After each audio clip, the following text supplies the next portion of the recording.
అన్నదాత అంటే ఎవరో తెలుసా? వండినవాడో వడ్డించినవాడో కాదు, పండించినవాడు.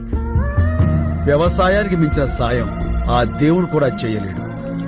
సెల్ ఫోన్ లేకపోయినా మనం బతకగలం, టీవీ లేకపోయినా బతకగలం, ఏసీ లేకపోయినా బతకగలం.